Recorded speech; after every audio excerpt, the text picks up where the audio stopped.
So Games Workshop has just revealed in the 10th edition Eldar Codex that wraithbone has changed. As people are freaking out about this and posting on places like Reddit and Twitter, wraithbone apparently is now a composite material formed from various compounds, ores, and minerals. It is as much grown as it is forged. People are, of course, quite shocked by this. Like, why would you want to change that? Why has this happened? And for anyone who is wondering, the old version of wraithbone, and this goes back as far as I can remember in Warhammer. I've been playing Eldar since 2nd edition, and as I recall it, the wraithbone was sung into existence, and that was kind of part of the magical and exciting and interesting and fantastical aspects of the Eldar. Here's an excerpt from just one of the old lore books. The song changed, the light coalesced, forming matter, wraithbone. And of course, the person is spellbound by the creation of matter from nothing. That's a fantastic and interesting way of approaching construction from an ancient elder race of essentially wizards, right? That's what this is, because Warhammer is not science fiction. Warhammer is science fantasy. It is fantasy set in the far future, long after mankind has gone through its golden age and the universe itself has gone through its golden age and everything is on the decline. And honestly, in a similar way to like many other properties, actually. But the point being is we don't need a scientific explanation for that. And we never asked for one. And it's enough to kind of imply that, like, I'm no scientist, but as I understand it, like quantum physics suggests that the subatomic particles are as much waves as they are matter. And so there's a strange blending of energy and solid object. Like I said, I don't know how all that works, but the point being, this kind of hints at that. This speaks to, well, these are things that may well be beyond the knowledge or ability of humans to properly understand. And this is how the Eldar build their buildings. You wouldn't understand. You're just a mere mortal. These creatures aren't. They are fundamentally different to you. And this is the magical way that they create their world. Not in the same boring old industrial process way in which we create ours, where it's just physical labor. Just bring us the correct compounds, the correct ores, the correct minerals. We'll just basically put it in a big pot, stir it together, and then say it's as much grown as it is forged. It's like, well, in what way is it grown? Like, and is that, I mean, that's not that exciting either. I grow plants in my house, okay? Like, the singing of the thing into existence out of nothing is far more interesting because it makes the world far more mystical. And this lack of mysticism is something we experience in our daily lives all the time. Right? One of my main gripes, one of the main issues I think that modernity has, is that nothing is truly magical or sacred anymore. And this is something that Adorno and Horkheimer pointed out at length in Dialectic of Enlightenment. They pointed out that pre-modernity, the rationalization of everything around us, well, the world was filled with a kind of spirituality. Man's thoughts projected onto the world what they thought was essentially a divine order. And so everything around us was kind of magical and kind of intentional in a kind of Aristotelian way, as in the fire wants to rise, the earth wants to fall, the rock wants to fall. There is a spirit inside the world, the material world around us, that makes things a lot more mystical and gives us a lot more reverence for these things. We accept that there are things beyond our ken. And so, okay, well, I don't know whether I should mess with that because that is something strange and mystical and magical. And this brings the universe to life, right? This makes the universe feel like it's mindful, feel like it is enchanted, feel like it is something purposeful. And what they're doing with this is demystifying our fantasy. Now, why would you want to do that? I honestly am at the point where I'm just like, what would be the point of that? Surely the idea of a fantasy property of any kind is to mystify things, is to leave things unexplained so we don't really have an answer for them. So we have to fill in the gaps with our own imaginations. And it's always the way in everything that not knowing is a more effective tool than knowing. A great example of this is George Lucas and the Phantom Menace, when we learn that midichlorians are actually tiny, bits of a cell, and so you can measure a person's midichlorian count, and so that determines how powerful a Force user they are.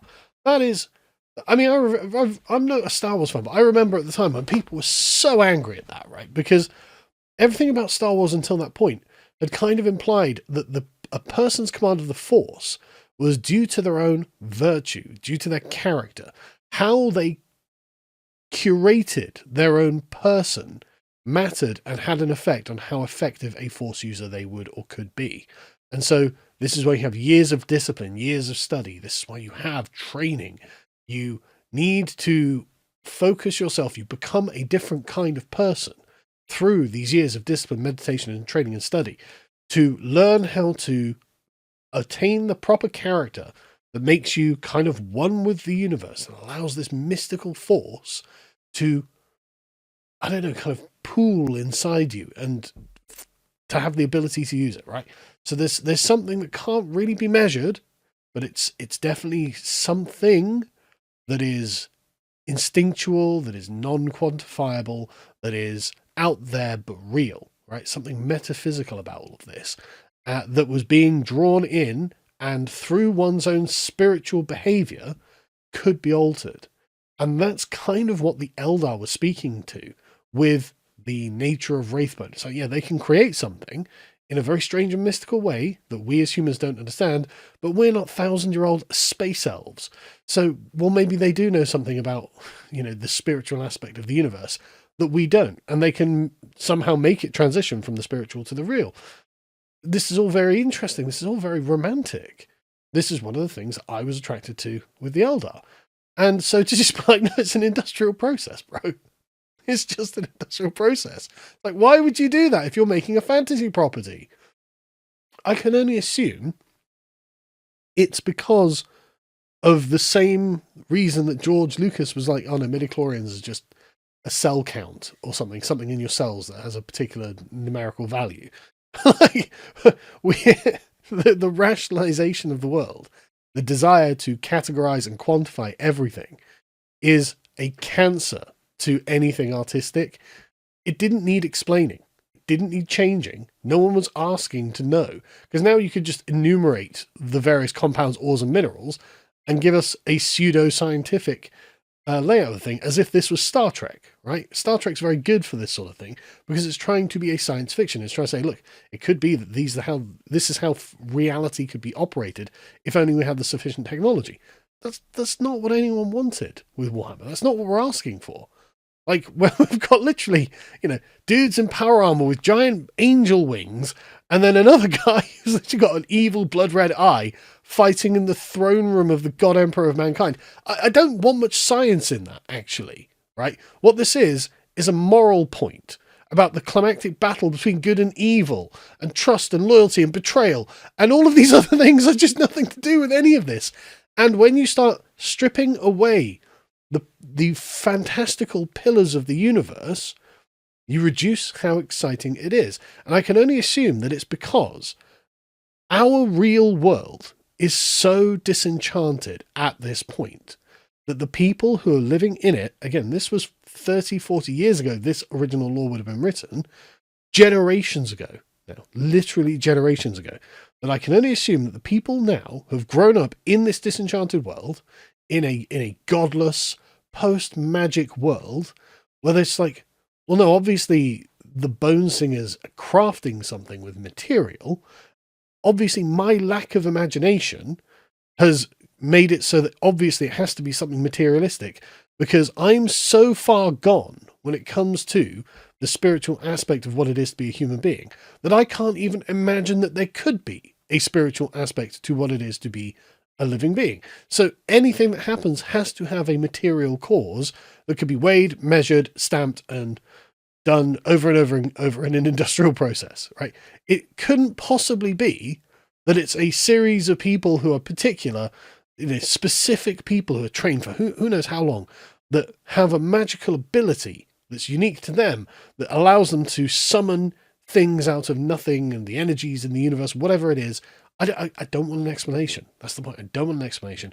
I like it being magical, and I can only assume these people just can't imagine that there could be something magical about the universe that could be something that makes it interesting, exciting, and fun. Makes the world a better place than it was before everything could just be industrialized. And again, I hate to hammer on this, but this is one of the things that the Frankfurt School got right. Actually, the demystification of the universe has not really been a good thing. It's actually made everything kind of sad and kind of boring and really dull. And to see that leak from reality into our very fantasies is kind of wild and very disappointing, actually. Anyway, lots of people were just baffled by this, and I'm not surprised. Why are you demystifying a fictional property? Why are you demystifying what is essentially a fairy tale? Like, what would be the point in that? And who knows? And a lot of people were pointing out, well, I can just ignore that. It's like, yeah, you can, kind of, but it's not really how canon works, right? The authors of the canon, the people who are recognized as the legitimate authorities of a franchise, of a world, a universe, as much as you don't like it, they actually are the only people with the authority to tell people what is and is not true in this imaginary alternate universe that we're all buying into. You can say, well, I've decided to ignore it, and that's great for you.